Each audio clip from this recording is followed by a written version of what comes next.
Make sure you first lap.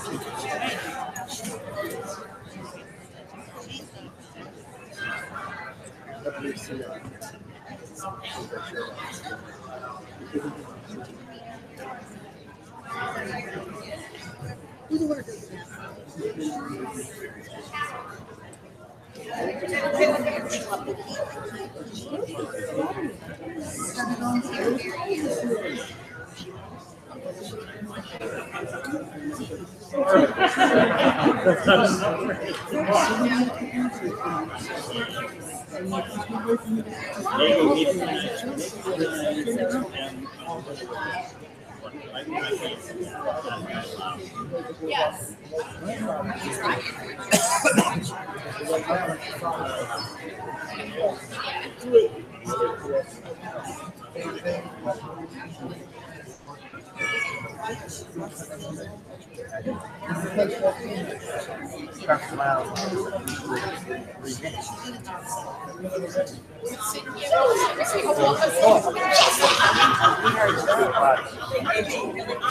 You're going to finish the whole story back in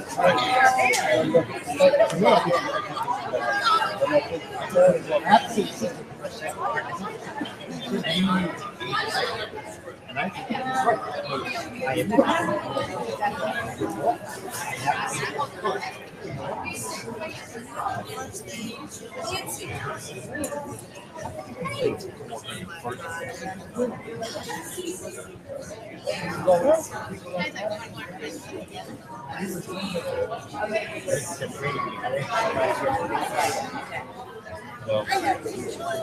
Hey, Bubba, how you doing? You got maybe are they coming? It's over.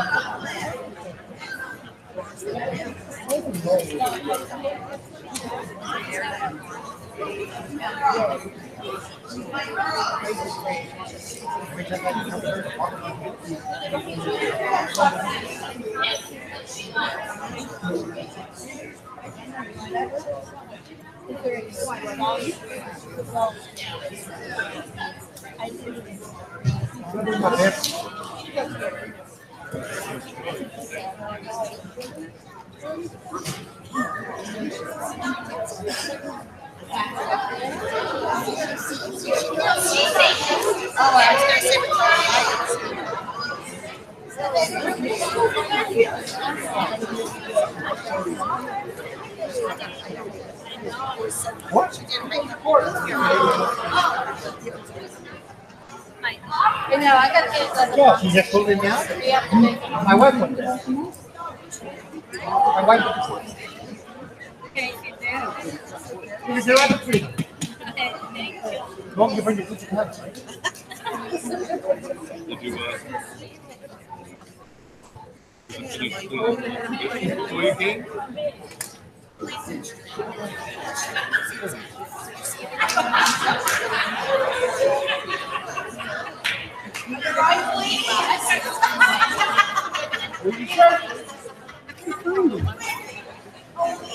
I have two. I can't find it. I gotta turn my room. We're supposed to move into the other bedroom this week, so I'll find them then.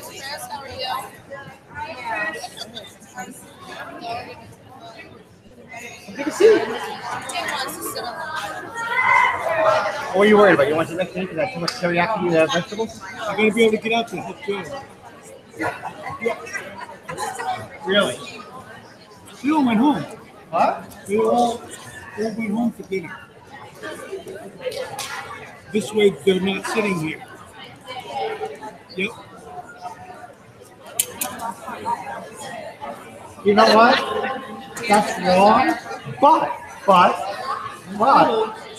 you know what? It's wrong, but in a sense, you're right. I'd rather go home and not be seen than be seen sitting. Sitting.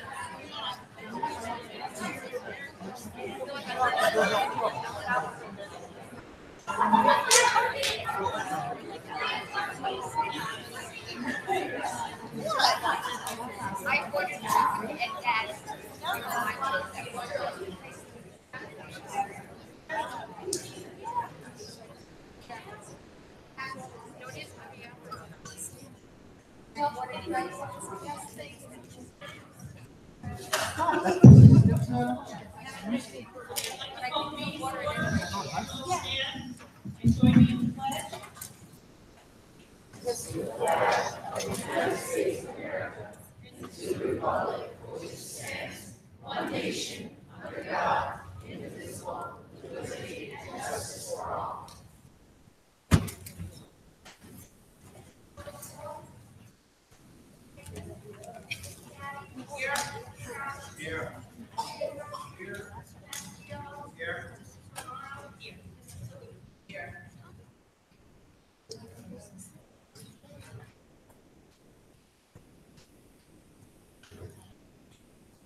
Yes, a couple of items, but first, welcome to everybody in the room. Thank you for coming out tonight. If you wish to speak during public comment, see Mr. Baird at the end, and there's a sign-in sheet. A couple of items, congratulations to the North Rockland High School Music Department for their great success at the Music in the Parks competition.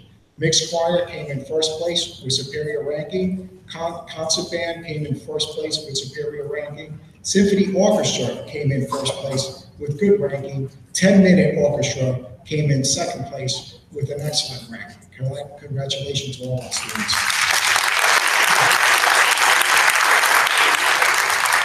This past Thursday, the Mid-Hudson Study Council recognized Mrs. Eckert with the Educational Leadership Award and Coach Casarella with the Golden Apple Award. Congratulations to the both of them.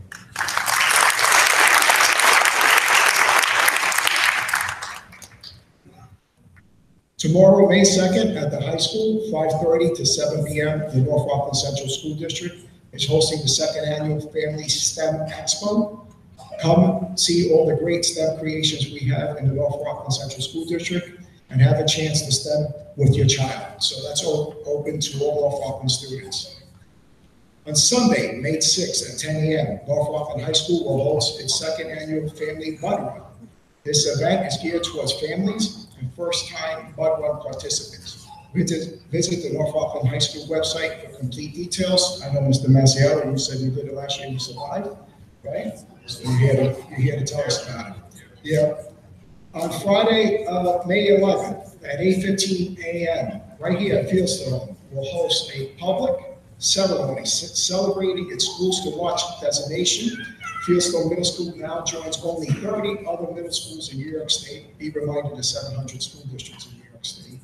And only 400 middle schools nationally that earned this distinction since 2004, which is granted to schools that focus on academic as well as social and emotional growth of students.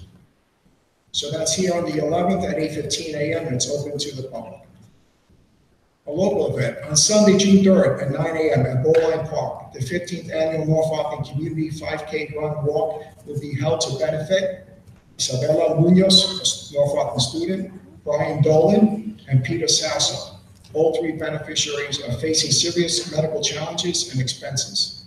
Also, Kevin Lynch, Judy O'Sullivan will receive special recognition for all they do for the North Rockland community. This information is on our district website, as well as you can go on the Town of Haverstraw website, and there's a link that you can register for this race. I happen to serve on this committee, and I know here there's a lot of people that participate and volunteer for it. It's a great community event. We help local families, and all the money stays right here in the community. It doesn't leave this community.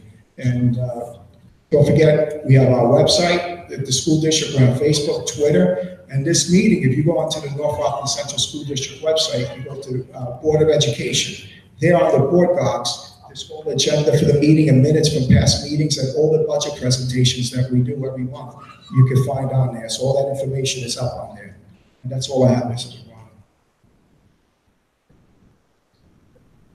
Okay, at this moment, I need to take a motion of hearing on the budget. Favor, second by Mrs. Guy.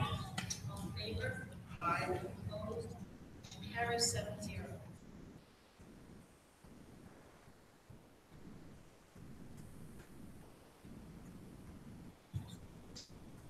Just, if anybody has any public comments just related to the budget, if you'd like to come forward at this point, this time. Please sign in.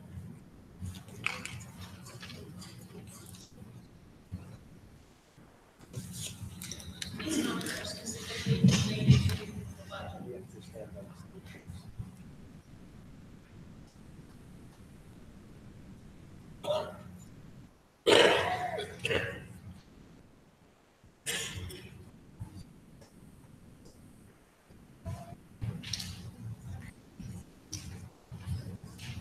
Thank the board very much for putting together the budget. I was able to attend.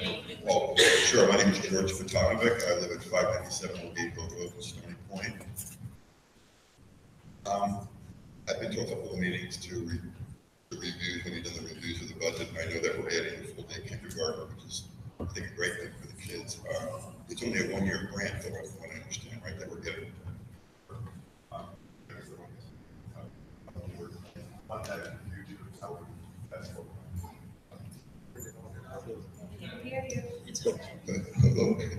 Yeah, so how would that, if it's going to be funded for 1 year for the grant, I believe that we're getting about $2.5 million.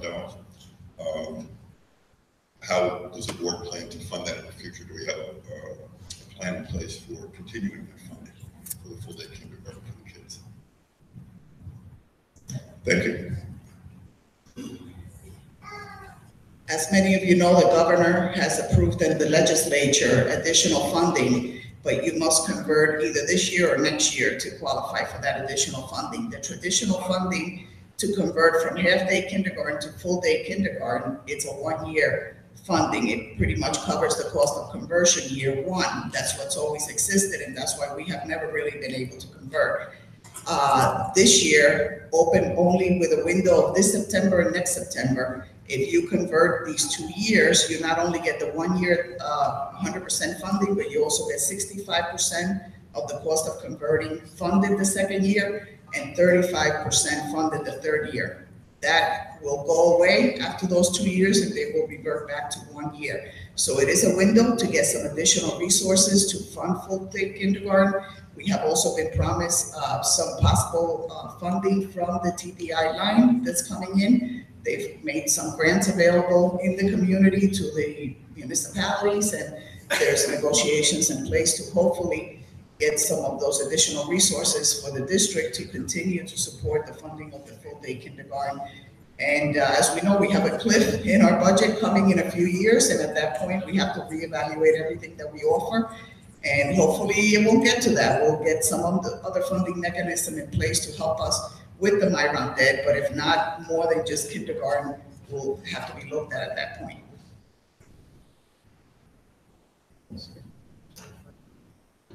Okay, I don't believe anybody else has signed in, and seeing nobody else coming forward, I'd like to take a motion to close the public hearing on the budget. Mr. Fernandez, second by Mr. Masiello, all in favor? Any opposed? Motion carries 7-0. On to presentations.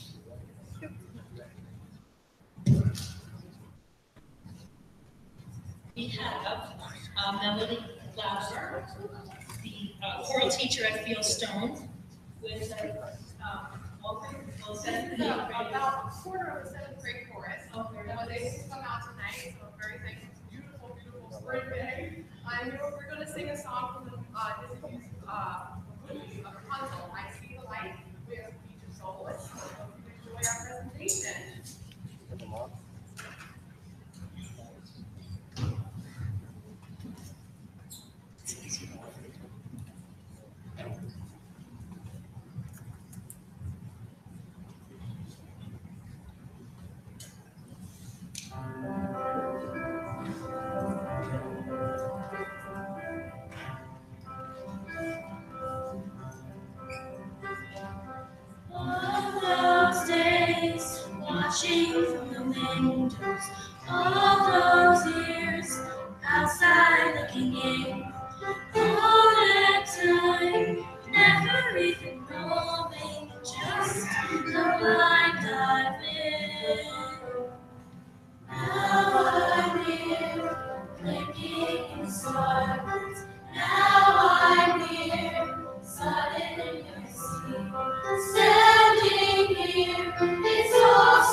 All at once, everything looks different now that I see you.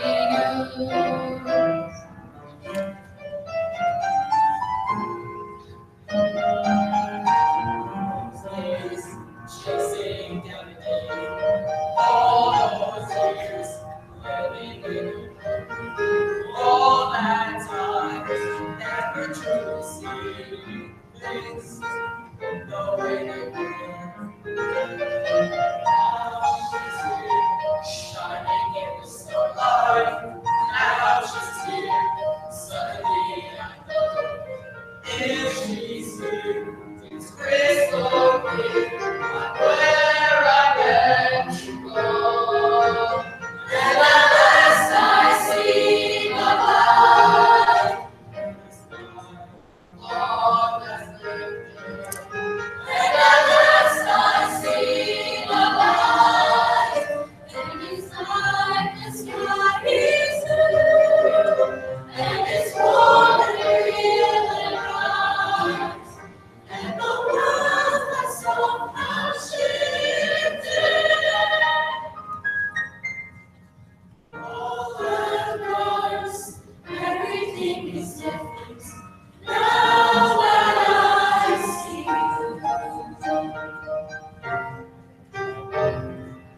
Now that I see you.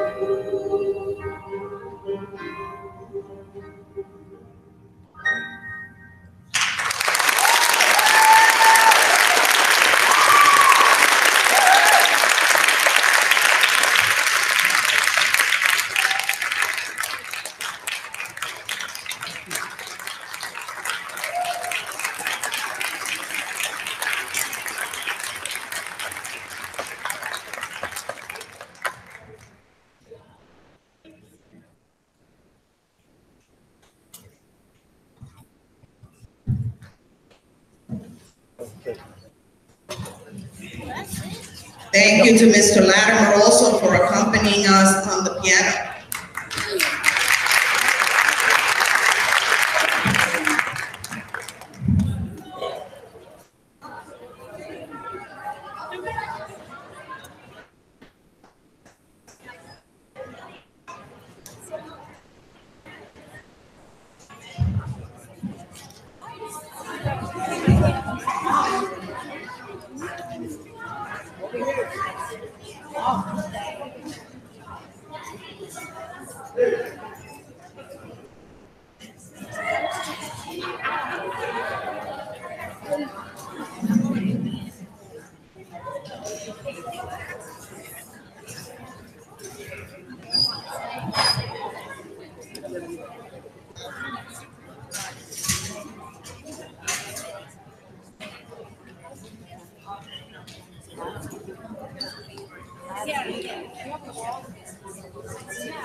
My pen?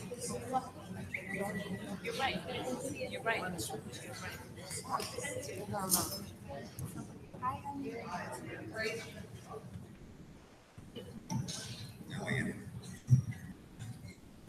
It gives us great pleasure tonight to acknowledge and highlight 3 outstanding students in our district.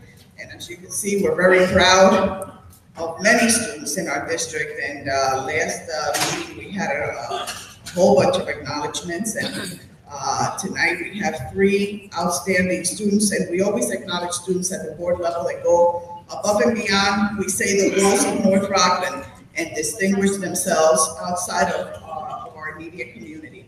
And I'd like to call Ali Potanovic up for a minute and just say a few words about why Ali's here tonight.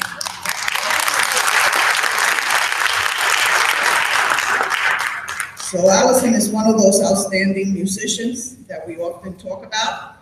Allison performed with the Susquehanna University Honors Band, and it's a very highly selective band based in Pennsylvania, and it takes students throughout the country. She was the only person actually from our area of New York to attend, and she was the principal piccolist and first flute. And I've heard Ali play the flute, and she's absolutely phenomenal. So I'm not surprised at all that she was invited.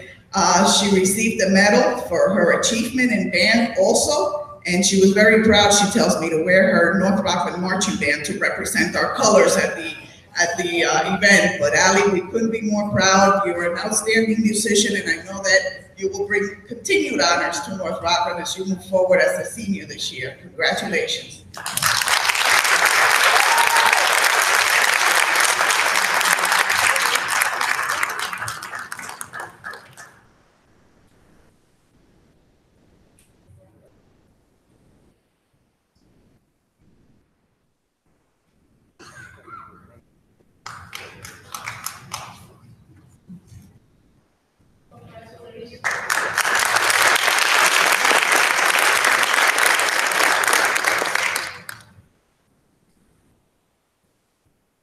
And now I ask that Changu Chimpwe join us up here.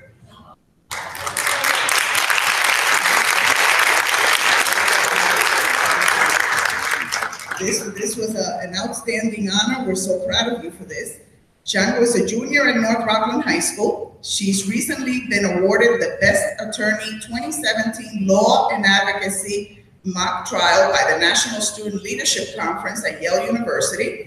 She was awarded a Gold Key Award for her poem, American Hymns. A panel of professional novelists, editors, teachers, poets, librarians, journalists, and other literary professionals selected her work from, get this number, 2009 works that were submitted this year. And we are so proud of her accomplishment.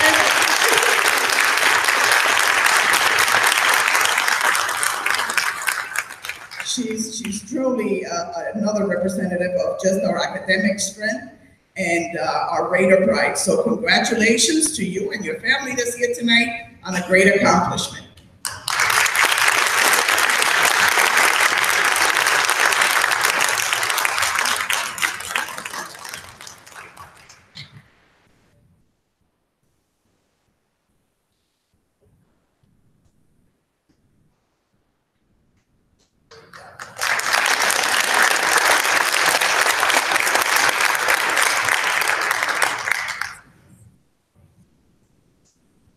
And it's William Matthews here tonight. I see him, but I want to acknowledge his accomplishment as well.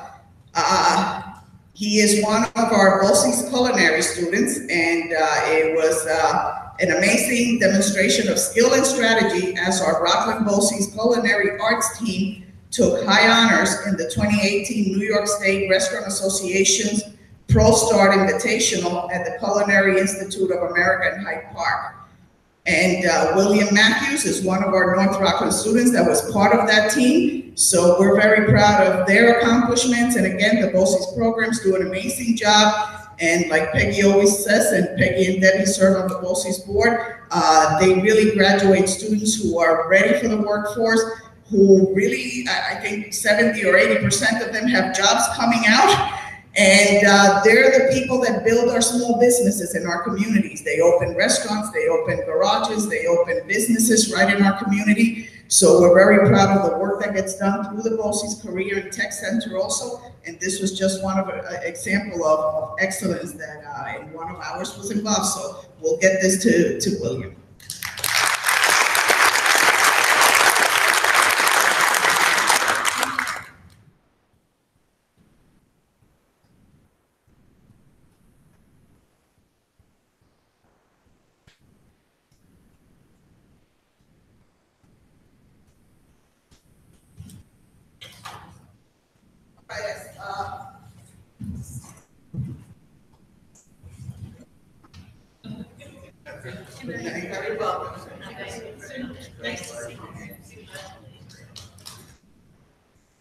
Again, tonight was our budget hearing, so we just have a quick recap on the slides that we've shared. Nothing has really changed much since our last presentation, but we have our semi-final review of the budget, or actually it is final review. Wow, yay! So again, a recap of what our money pays for, because we talk about a lot of numbers and a lot of dollars and cents in our budget, but we really have to remember what it is that those dollars do. And we have 9 schools in our district. We used to have more. Remember, we closed 2 through transformation and 2 non-instructional spaces. We serve, and this is our latest number, and this year we've really fluctuated quite a bit. We've dropped to 7,900. We've been as high as 81 and change, and right now we're standing at 8,093. So we always say we always end up around 8,000. We haven't fluctuated from that number in the last 12 years or probably more. So we're pretty consistent with our enrollment. 14% of our student population are students who are receiving special education services for a number of 1,128. We have 183 additional students that are receiving out-of-district placements, and whether that would be through BOCES, residential, or private placements outside of the district.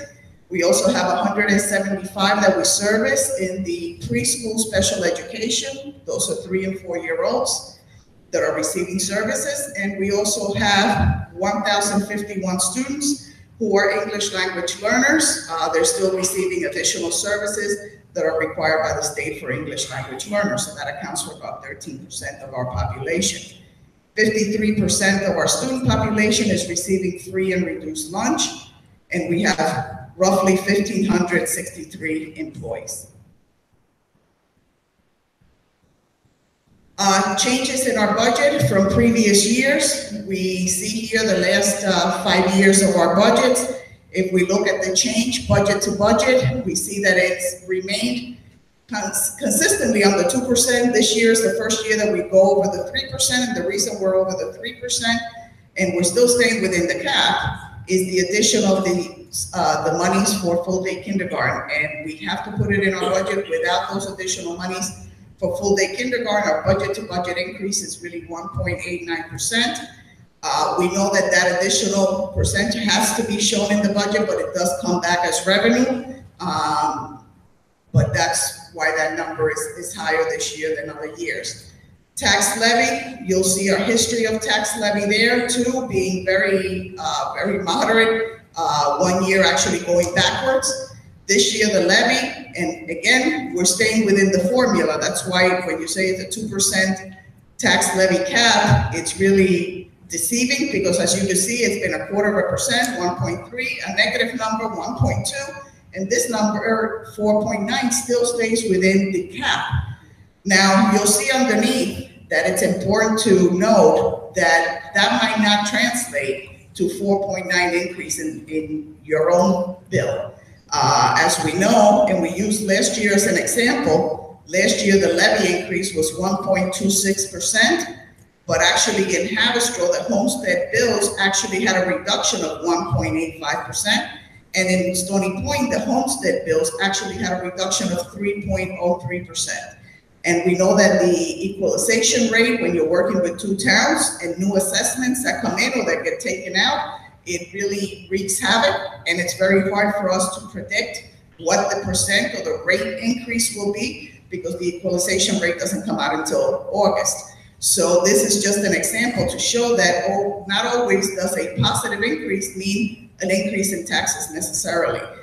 New assessments may be added that spread that assessment a little more, and taxes actually go down.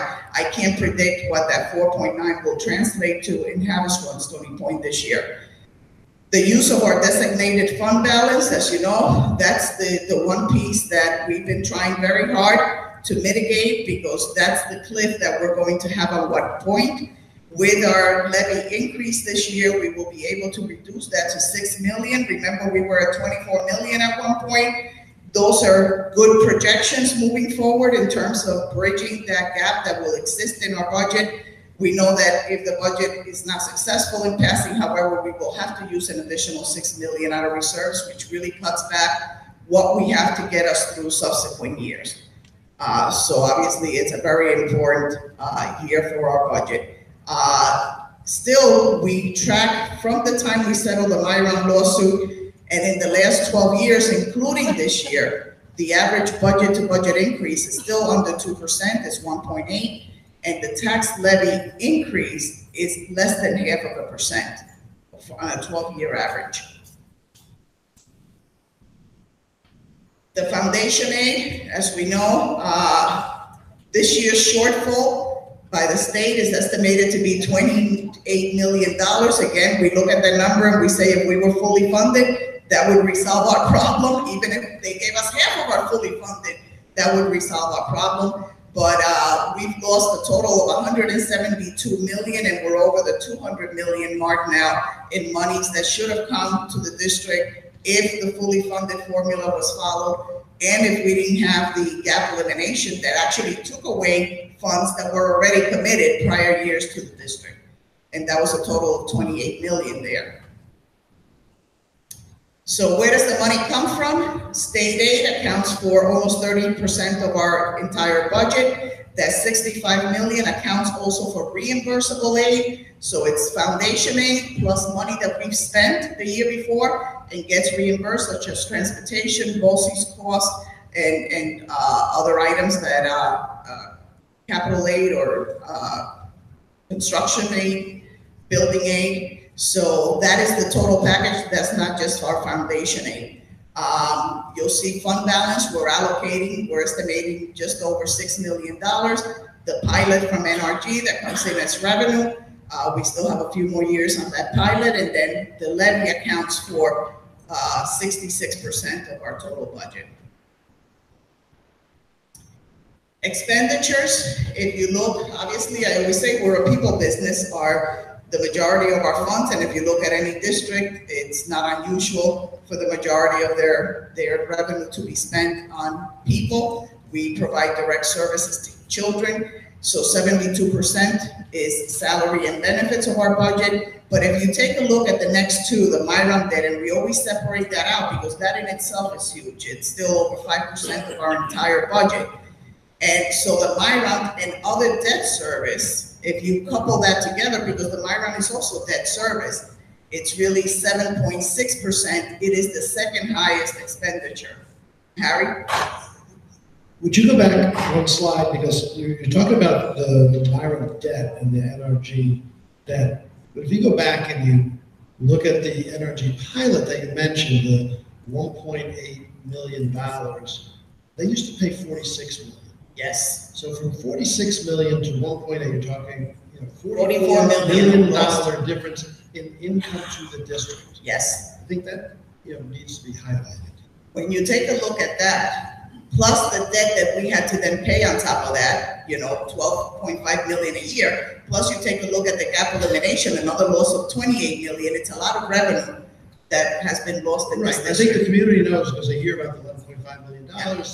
Original debt every year that we pay, but it's also that difference of $44 million in the budget that was income that doesn't. For 12 years now. 12 years. Yes, that's great. Thank you. And just on that note, the other debt service has been going up. That's 57. 5.7 million now. That used to be much smaller. So looking at that number, it's climbing, adding to the Myron debt. The total percentage of the two debts is what portion of this chart? Right, it's 5.13 for Myron and then 2.55 for the remainder of the debt. Right. So it's a total of 7.6, almost 8, yeah. And the other debt is a accumulation of how homes that settled, lower assessment.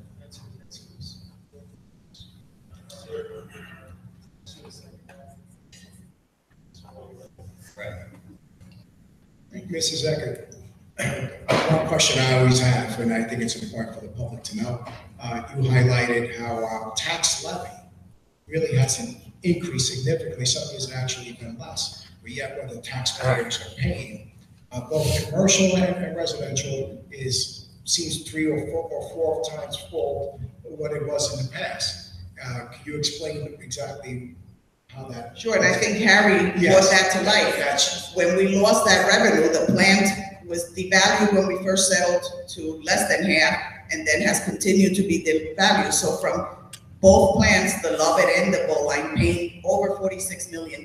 Today they pay 1.8. And so that $44 million, some of it has been addressed by making reductions in the district, but certainly we did not eliminate $44 million from the budget. So that $44 million was spread and picked up by the rest of the taxpayers. So although we used reserves to lower actually the levy was $142 million the year that we settled, and the following year went down to I think 134.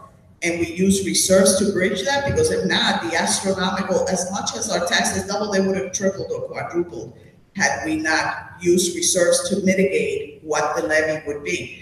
And slowly but surely, the levy has climbed back up, and we have still used reserves to bridge that gap. But that's the reason why, although the levy was lower, it was being shared by less. 44 million had to be picked up. And one last thing, can you just tap into the this financial cliff we speak about? How it's not just us just saying that. Can you explain how the state auditors spent the month here? Yes, when we handed the 10,000 signatures from the collected signatures last year to the governor's office on the petition, one of the things that the governor's office asked us to do was to work with the controller's office and do an audit of our future budgets, because we keep talking about this cliff that we're going to have that comes once our reserves, because we're still, as you see, using reserves to bridge the gap. So in other words, our other revenue, if we look at where the money comes from, if we take a look at only state aid, miscellaneous, and taxes in the pilot, we'll be $6 million short next year. So we were $12 million short the year, 8 million last year, 12 million the year before, and went all the way to 24 at one point. So we're using reserves to bridge that gap, but our reserves obviously are dwindling, and we figured that at using 12 million, which is what we were using at the time that we handed that information to the governor's office, we would be out of reserves in 3 years. We received an additional 4 million, if you recall, one-time aid last year. So we were able to reduce that gap from 12 to 8 by using that additional 4. So that helped us stretch out those 36 million that we had a little longer this year, because the formula works in our favor in terms of the levy. We're able to reduce that 8 million to 6. If the budget doesn't pass, we know that we'll have to use 12 in order not to totally devastate the district this year by cutting $6 million. But that cuts into possibly year 4 that we could sustain and push off that cliff. At some point, without fixing that $6 million gap or $8 million gap, we will have that gap when the reserves run out in 3 or 4 years.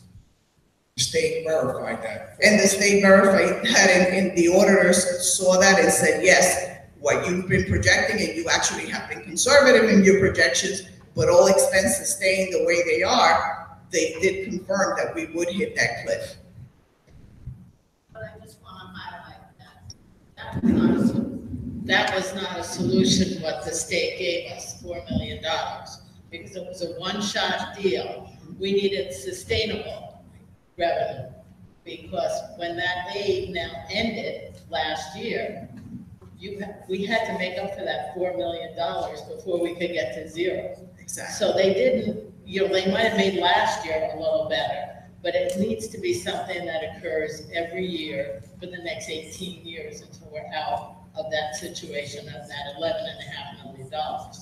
So while I appreciate what they did, that's not a fix for our solution. We need a sustainable stream of revenue into this district in order for us to be able to not have to put it always on the back of the taxpayers or cutting services to kids. That's the issue. Right. And we made that clear to them when we went last year, Mr. Subadi, as you know, and we thought that by submitting to the audit and proving that, yes, what we're saying is true, they would come up with a plan. We keep saying, we'll take care of the debt as long as we're able to, but we just want a plan for the community. This is not something that was necessarily our fault, our lack of planning, or our lack of making a mistake. It was, we don't do assessments. It was an assessment issue. We were handed this 30-year mortgage on the district, and we've been asking for help, and it's just a little disconcerting how we see that there's plans that are being put in place for across the river, and trust me, I'm happy for them, but I want to know where the plan is for North Rockland. We have been sustaining the largest tax sanctuary in the state of New York by ourselves.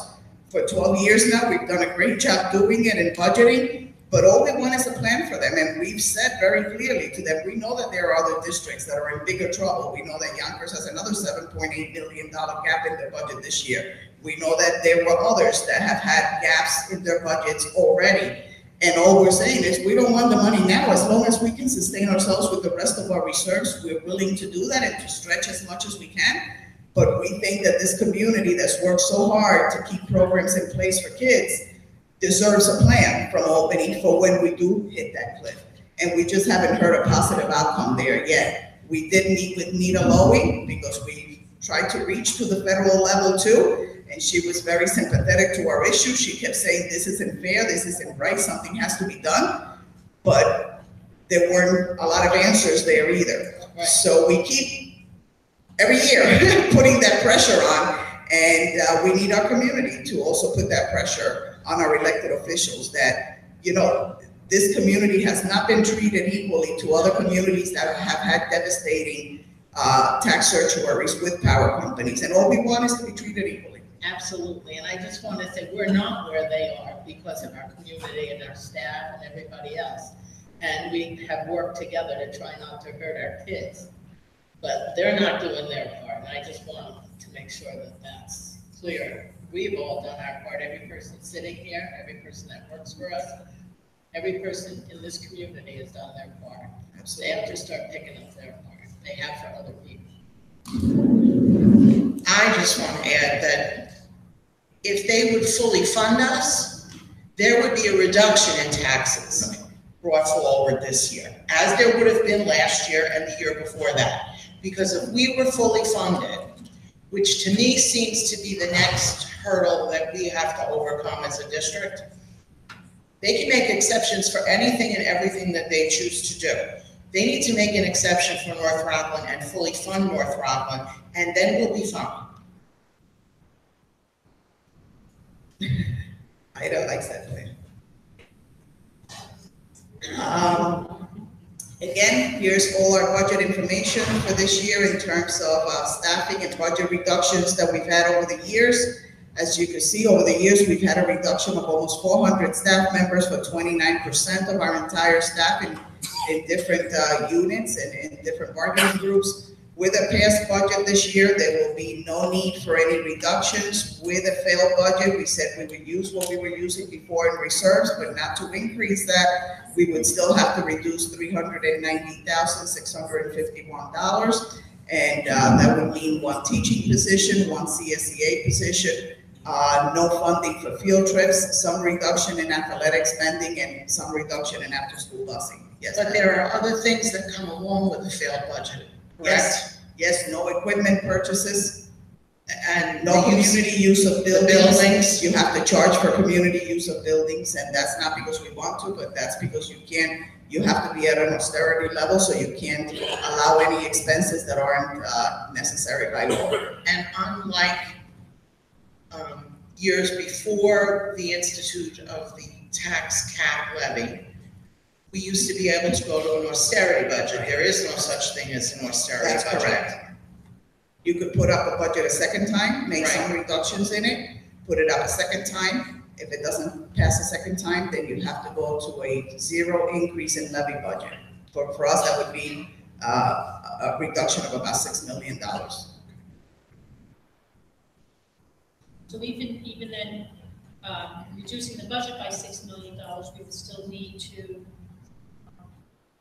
cut back on field trips and the Oh, yes. athletics and have the 2 lost positions, and also Increase what we're using from reserves significantly, double it basically. no equipment and no No community use of Well, buildings. but there would be a charge. They would have to pay, yes. Yeah. So other important highlights, obviously, this year, our transition to full-day kindergarten. All our administrators are working, and especially Eric and Chris, very hard with what we would have to do there to get rooms ready, and Paul and his staff to get rooms physically ready, but then also the hiring that has to take place. And obviously, you always have internal moves that happen when those programs open up. Teachers, they may want to switch from first grade to kindergarten, so there'll be a lot of movement in the district from here to the summer. We also are implementing phase 2 of the Smart Schools Bond Act, and all those, that phase 2 is all really based on security upgrades. We are also in the midst of our second energy performance contract, which includes some replacement of boilers and solar panels in some of our buildings. The first one, as you know, has worked very well. We have seen a savings of over $300,000 above paying those bonds, and really a lot of new equipment in the district at no cost to local taxpayers. The second one, again, will replace costly items such as boilers, and will increase some lighting and efficiencies throughout our building that will again reduce our spending and give us those upgrades at no cost to local taxpayers. We're also expanding once again the special education program to include 2 additional in-district classrooms that would have been placed in outside placements or in BOCES. We have really reduced. We're up to about 6 classes that would have been tuition-based plus transportation costs. So there's been a savings in keeping those in-house, and there are kids, we want to keep them in-house as much as we can, because they should be attending schools with their neighborhood children. And the district's 60th anniversary, we've had a couple of meetings, and it's very exciting, and we're preparing to do a little celebration in our September opening meeting. So again, if anyone in the community has anything they would like to share, we're also working with high school students who want to do oral histories. If you have a history, a little story that you want to share about the school that you attended, or the consolidation of the districts, Haverstraw, Stony Point. If you remember that time and want to share a story, want to share pictures, momentums that you have at home, we would love to have an exhibit, and also just have a digital file of each of our buildings so that we could capture that before we lose it totally. So that's it. I leave you with, please vote. Those that know me know that that's a passion of mine. We don't get to stay home that day. More important than ever that we are participants in the wonderful process that we have in this country. And not just on school budget day, but we have to show Albany and Washington that this is a community that votes, that this is a community that could be a difference maker in an election, because that's what they pay attention to. So when you have 20–25% of your population that votes, that's not important to anybody in Albany or in Washington. But if we could say we have 60%, 70% of our residents that vote, that catches attention, because that's a lot more votes. And, we have a right, but we also have an obligation as citizens to make our opinions count, and to let people know that, in this country, if you don't do what you're elected to do, that you can lose that position. So please vote on May 15th. Just want to add one thing about the full-day kindergarten. 2 years ago, when we started the effort, I believe there were 7 schools in the entire state out of the 700 that did not have full K. And I believe this year, if we didn't do it, it would be next year. We'd be the only ones left. That's correct, Robert. Out of the 700 districts. So yes. The pressure is on, and it really was worth our while. The other four are converting this September, or 3 are converting this September, if we count ourselves, 4. The one that's converting next year is because they actually have to do construction. They have to build additional classrooms. So they couldn't be ready for this year. They're building the additional classroom spaces, and then they'll be converting the following year. So yes, we would have been the only ones left in the state of New York. The time was right, and yes, George, you know, we're trying to keep our eye on that so that if the funding stops, we have to reevaluate. Yes.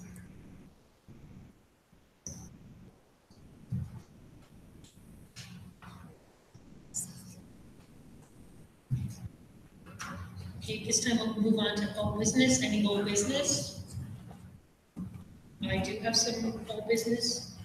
At the April Board of Education meeting, we had somebody that works for the district come to the microphone with some particular safety concerns that were looked into after the meeting. So I just wanted to address those particular concerns. The particular person said that they were not trained on what to do if there was a lockdown situation while the kids were outside. According, that actually, the training that the school has, you can't mandate that an employee attends, but they are mandated to know the information that they missed. And so they were provided that information, and it was their responsibility to learn that. And it was addressed. And there was also 2 other meetings that particular situation of being outside when a lockdown occurs were addressed. The other concern was that the person saw a child buzzing somebody in. As they had a meeting and they discussed further, and the employee's memory of that particular day came forward, it was a little bit different. That particular employee did not know how to buzz somebody in. The child happened to be walking at the time and said, "I can show you," but the monitor happened to be there as well. The monitor was just coming back to the desk when this particular situation happened. And it was just a one-time incident, not that this is something that happens all the time. The other thing that was discussed was that the door is left open the entire time they're outside, that there's no swipe to let them in. There is a swipe pad on the northeast exit, which all staff members have access to. If the door is being left open, it's being left open by people outside, and it's the responsibility of monitors to ensure that the doors are closed. And honestly, it's really the responsibility of everybody that works in our buildings to make sure if you see a door open, you close the door. That's it. No discussion, no, well, they left it open. No, the door's open, it needs to be closed.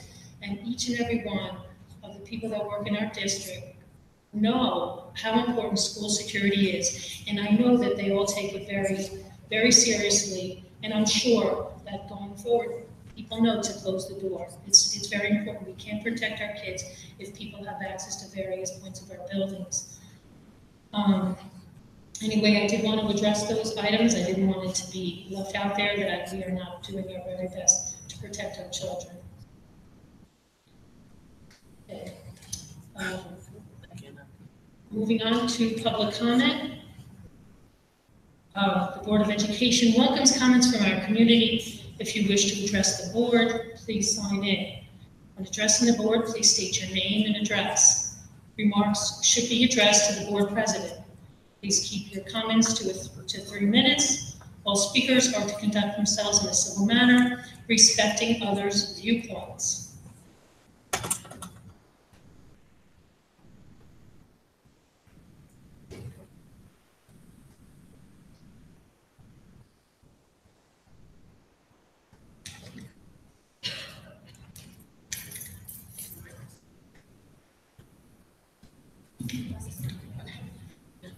Andrea Pellegrini, Stony Brook. I have 3 boys in our district, 12th, 7th, and 9th. The last board meeting, got a little heated, and I just want to say that we do understand that you guys are concerned about our children and that we are working to do the different things. There are things that sounded great, that we're implementing things. My one concern was, we are big on SROs. We're talking about people coming in.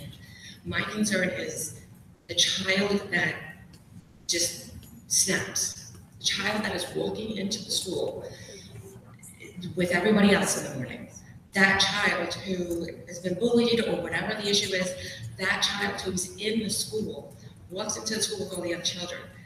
How do you prevent that? And I know, we all know there's nothing 100%. We know that. But that's where we kind of say the SROs, it's more than security. And I think a lot of people don't understand that. I'm not saying you guys, I'm saying, community-wise. The SROs connect with our kids. They see so much more. I mean, I know you know some of the SROs. You have a lot of concerned parents. If we got a lobby, I mean, we see what's going on. If we got a lobby, if we got to do things, we want to work with you. I mean, this community can do so many things. You've seen what this community can do. Utilize us. I mean, there are so many parents here that want to do whatever it takes to get stuff done, to get funding for this school. So I just kind of, hope that you guys will take that into consideration. Talk to some of the parents, work with some of the parents, and see what we can do together as a community. Thank you. Thanks.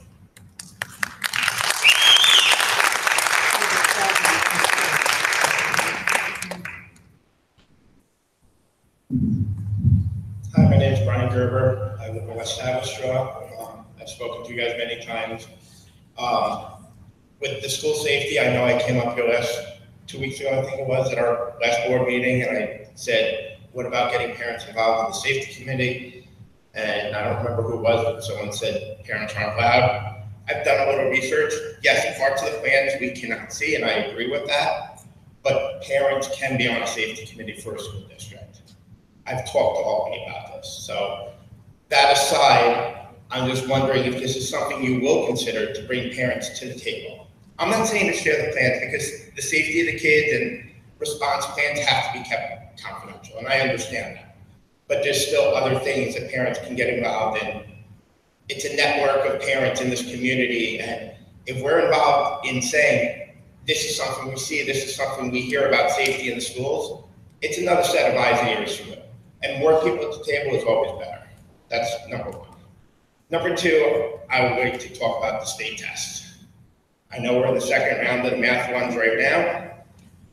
I'd like to understand who makes the decisions for what the kids are allowed to do during the state test. How come the kids that are not participating in the state test are being given a math packet, which from my understanding, since it's an educational thing, violates the opt-out procedures? So if someone can answer that question, I'm curious to know that. We can certainly look into it and get back to you. Do we have your contact information? Yes, you did. Okay, so somebody will get back in touch with you. Okay, yeah, because, I mean, my son came home very upset today. He's like, Dad, what was I to do? I said, did you touch the packet? He said, no. I said, okay, fine.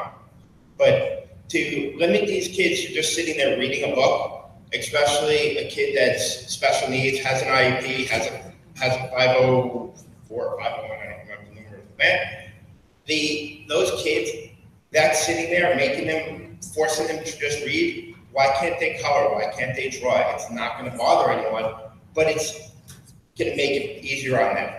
We opt our children out of state tests for a reason.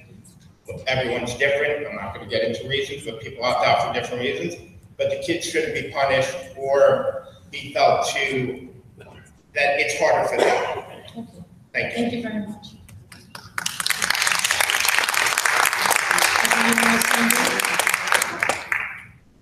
Okay, so what's coming forward, we'll move on to action items. Teacher Appreciation Week, Mr. Masiello, would you read that? Thank you. Teacher Appreciation Week, May 7th through 11th, 2018. Whereas scholarship and knowledge are integral blocks for all of our tomorrows, and whereas through the dedicated efforts of the teachers and teaching assistants of of the North Rockland Central School District, our children are provided with a strong foundation of knowledge and motivation, and whereas youngsters leave our schools equipped to pursue, fulfill lives that further the quality of the life in society, and whereas it is fitting and proper to designate May 7th through 11th, 2018 as Teachers Appreciation Week, honor the North Rockland teachers and teaching assistants who contribute so much to our students and community. Be it resolved that the Board of Education offers this resolution as public testimony in recognition of the extraordinary efforts made by North Rockland Central School District teachers and teaching assistants. Second by the whole board. Any discussion? All in favor? Any opposed? Motion carries 7-0. Thank you so much. I know I see some teachers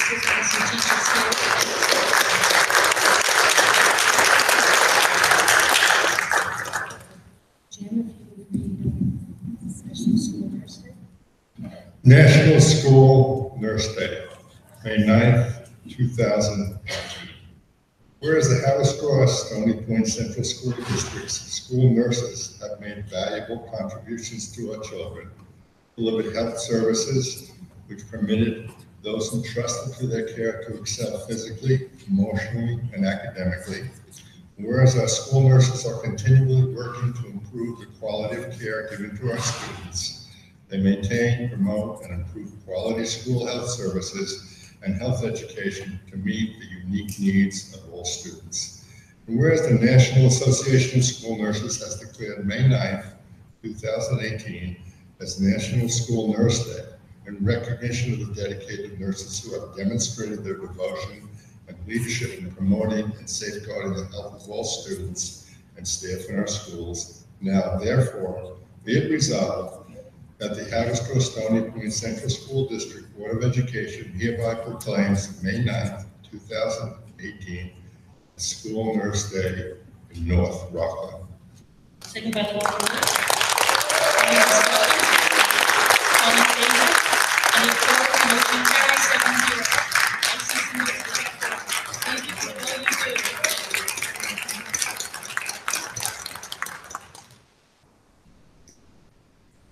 Mrs. Ugaby, could you read Food Service Appreciation Week? Whereas good nutrition is essential for the well-being of all and for children in particular, and whereas this district's food service department is committed to serving the children of North Rockland nutritionally balanced meals on each and every school day, and whereas the food service employees strive to prepare meals that appeal to the district students as a hungry child cannot learn. And whereas May 7th through 11th, 2018 has been designated as School Food Service Employee Appreciation Week, be it resolved that the Board of Education commends the North Rockland Food Service Department for their extraordinary efforts on behalf of North Rockland's children. Second by the whole board. Any discussion? All in favor? Any opposed? Motion carries 7-0.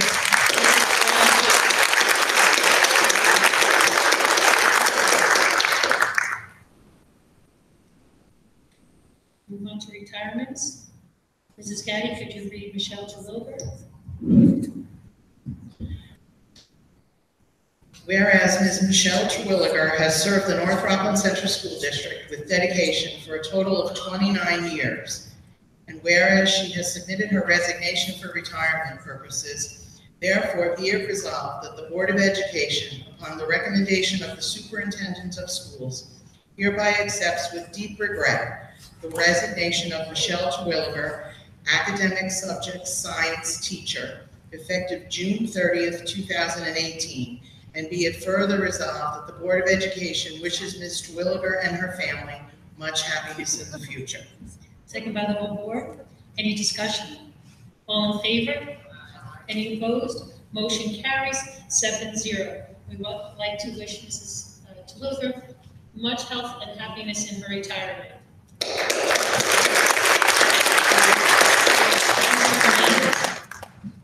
Yes, I have the pleasure of reading this retirement announcement. Miss Sylvia Gonzalez Whereas Ms. Sylvia Gonzalez has served the North Rockland Central School District with dedication for a total of 30 years. She must have been 5 when she started.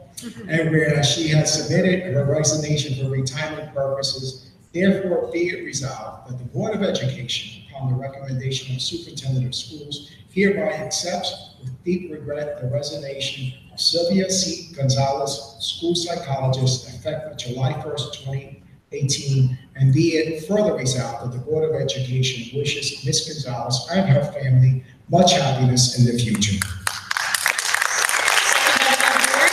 Any discussion? All in favor? You have discussion, Mr. Evans? All in favor? Any opposed? Motion carries 7-0. I understand he's here. Congratulations.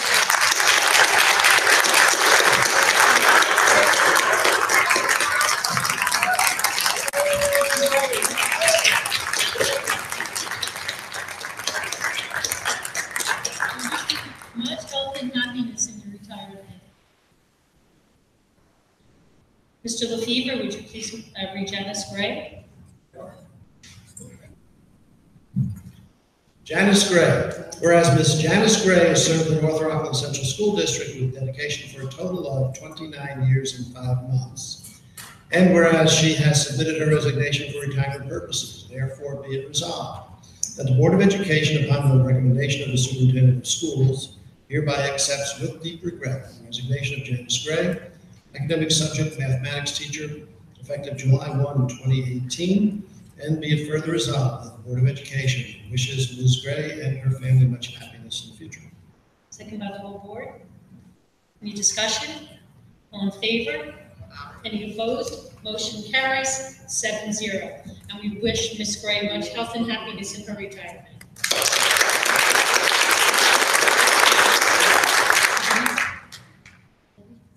Mrs. Barbara. Thank you. Okay.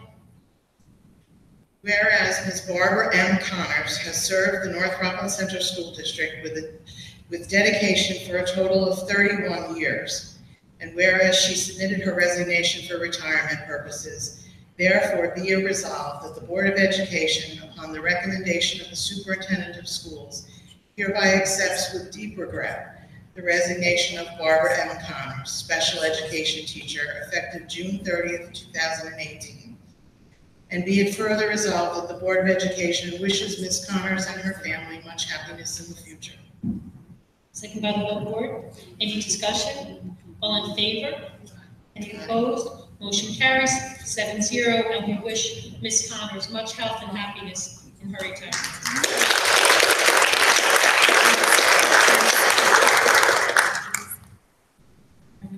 Now, Robert, would you like to read Maria's? Maria Siciliano. Whereas Miss Maria Siciliano has served the North Rockland Central School District with dedication for a total of 20 years, and whereas she has submitted a resignation for retirement purposes, therefore be it resolved that the Board of Education, upon the recommendation of the Superintendent of Schools, hereby accept with deep regret the resignation of Maria Siciliano, Secretary 1, confidential, effective June 30th, 2018. Be it further resolved that the Board of Education wishes Ms. Siciliano and her family much happiness in the future. Second by the whole board. Any discussion? All in favor? Any opposed? Motion carries 7-0, and we wish Ms. Siciliano much health and happiness in her retirement.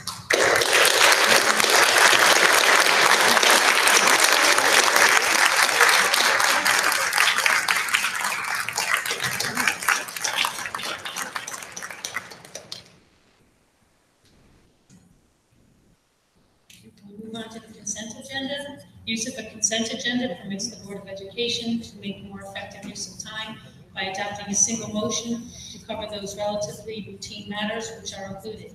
Any member of the board who wishes to discuss individually a particular piece of business on the consent agenda may so indicate, and that item will be transferred to the regular agenda for consideration and a separate vote, thus preserving the right of all board members to be heard on any issue. Motion, please. Mr. Fernandez, second by Mrs. Zugaby. All in favor? Any opposed? Motion carries 7-0. If you have been appointed this evening, if you'd like to stand up and introduce yourself and tell us where you'll be. Am I the only one? Great. Diego Montegudo. I will be a new school psychologist for the district starting when? September 1st. September 1st.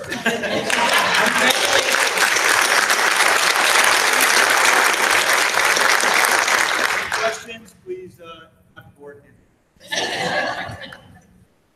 Motion to close the meeting. Mrs. Sugabee, second, Mr. Masiello. All in favor? Any opposed? Motion carries 7-0. Thank you.